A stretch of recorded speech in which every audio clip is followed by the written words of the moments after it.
Guys look good with installing our new game plan, and we're excited for our next opponent.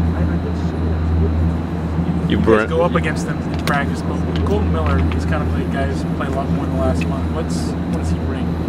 You know, Colton has great athleticism and footwork for a big man. You know, he's close to 6'9". I mean, we'll call him 6'8.5", but you know, he's very nimble on his feet. He's able to get himself in position to lock out and to do a good job pass protecting.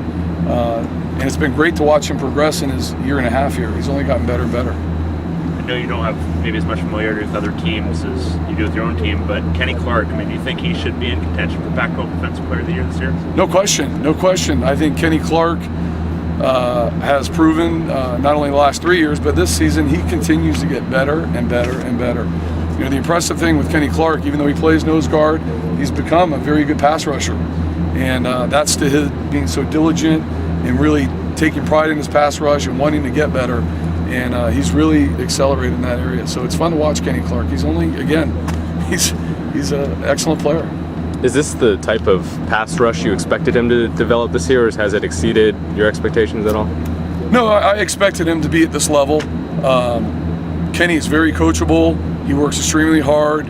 We stayed after again today after practice. We're staying after practice all the time, working on little things. And no, I expect him to get better and better, and he'll continue in his future to get better and better. He just has that intrinsic learning attitude that he wants to get better. So he's a fun guy to coach. Really is. This is the most consistent you've seen him, just play to play, you know? Well, play to play, and I tell you what, he plays more plays than any nose guard in the country by far. I mean, I know the Colorado game, he had 100 snaps, which I almost got arrested for, I think. At 310 pounds. I mean, last game he had 70 reps for a nose guard. That's incredible.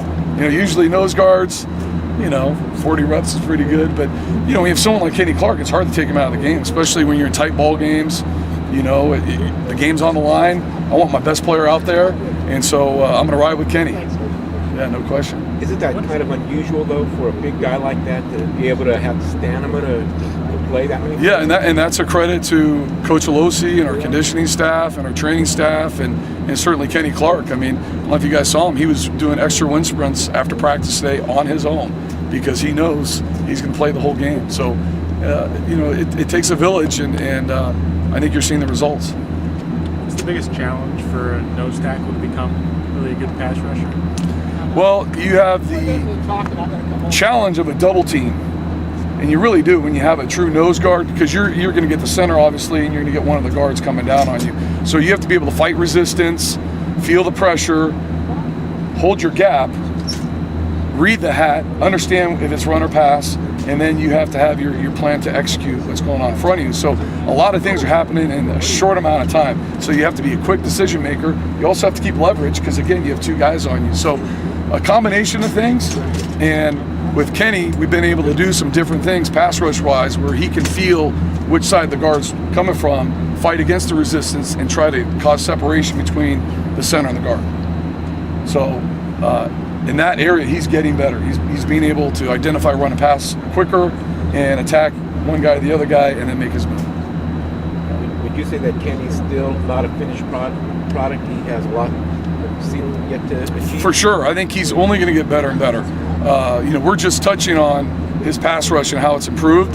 Can improve more? Yes, no question. I mean, he can continue to get better. He can continue to get better with his redirect against the run. You know, I would like to develop him as a 3 technique also. He certainly has the ability to play 3 technique. We've done some stuff in the flex this year. We've actually flexed him back in a 2-point stance. So I think it's kind of, there's more we can do with Kenny. There's no question. What kind of impact did Matt Dickerson make in that second half? You know, I think Matt had the best game of the year. I think he was able to identify what the offensive line was doing, and he was able to exploit it. I think he played with really good pad level and leverage. He did a great job of closing on the ball. You know, we all remember that goal line stand where I think he had 2 TFLs. Did a nice job of following the guard and penetrating, making plays. Pass rush, although he missed the sack, I call it missing a layup. He looked really good pass rush wise, really good. So he's another guy that we're very, very happy to see improve. All right, guys, thank you. Appreciate it.